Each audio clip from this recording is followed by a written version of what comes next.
Rock that.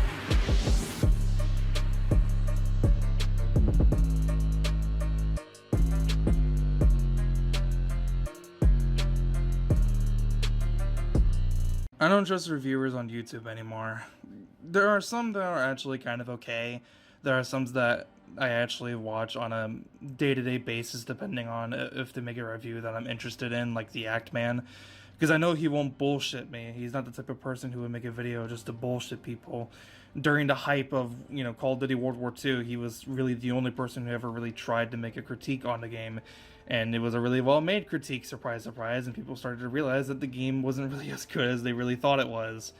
He's not afraid to speak his mind. He's not afraid of, backlash on a video that he makes because he's just speaking his opinion. But, with all the rage and the hype that's going on with The Last of Us Part 2, a lot of people are already making the reviews. People have been getting the review copies. And that's sort of where the problem lies ahead. A lot of these people who are getting the review copies, a lot of them are saying very similar stuff revolving around the game, and they don't really speak too much about any criticisms revolving around the story or the gameplay, besides one individual by the channel name of SkillUp. I've seen a couple of his videos before, some of which I've agreed with, some of which I haven't agreed with, and, that's fine. That's all subjective of opinion. But it all just seems very weird to me when I see a lot of these videos with similar opinions in a positive way from three separate entirely different reviews from three different channels, and then only one review actually even spoke any sort of criticism about the game. And you can make the justification that maybe it's because these people want to keep great ties with Sony or Naughty Dog for some reason. They want to stay on their good side and get all the free shit that comes with being a reviewer for their game, because they're getting a free product essentially, but it's not free for the company who's giving them the game.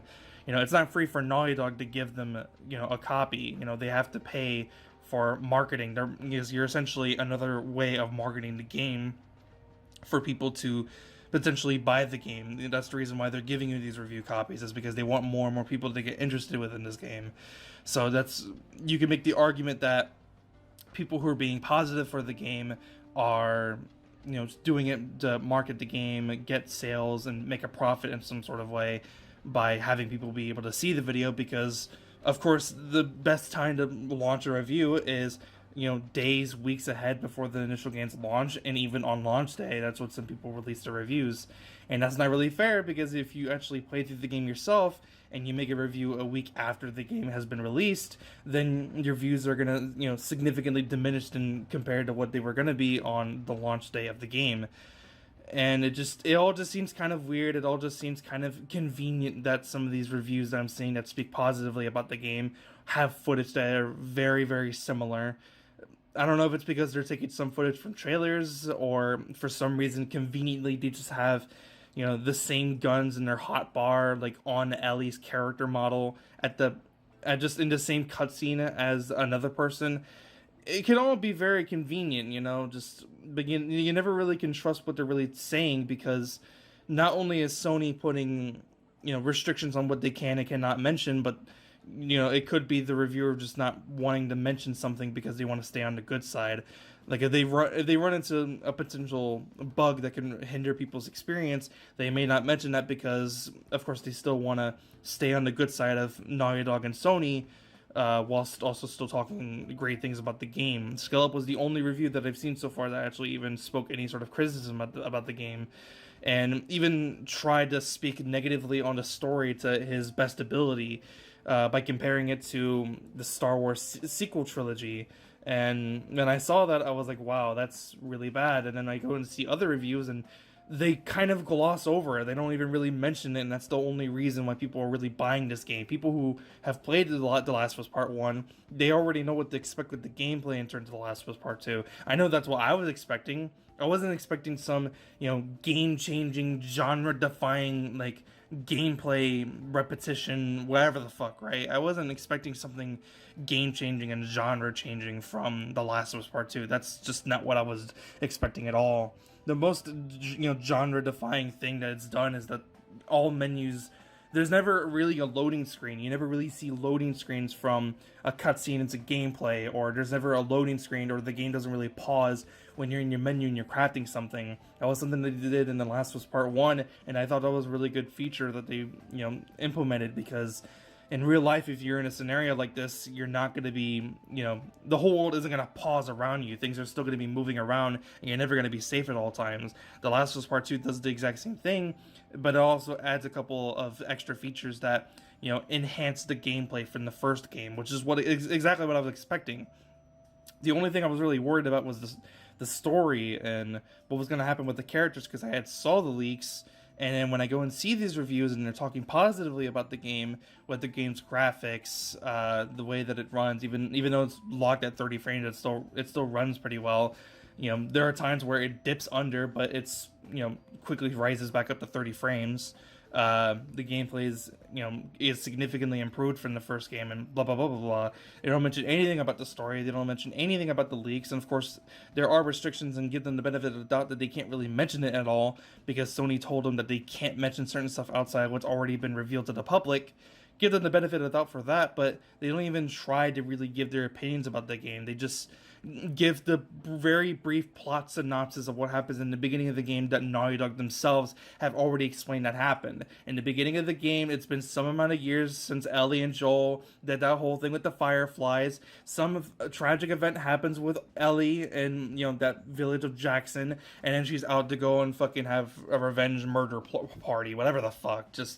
They keep saying the same thing in these 3 different reviews, and I've already heard this, but I want to hear more of an explanation of the story, and they just don't do that.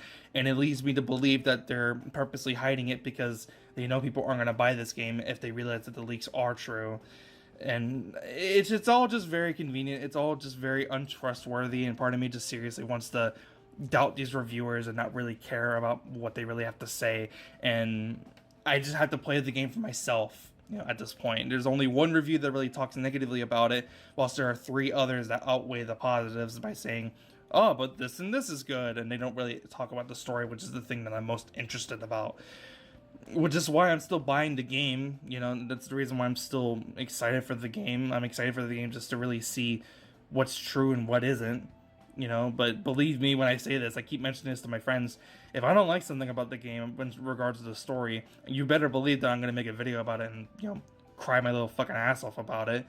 But YouTube reviewers are just really, confusing to really trust because of that, review copy thing that they get. The review copy, they basically are locked in place with what they can and can't say. Some people are, too honest, which isn't really a bad thing because they should be speaking their opinion.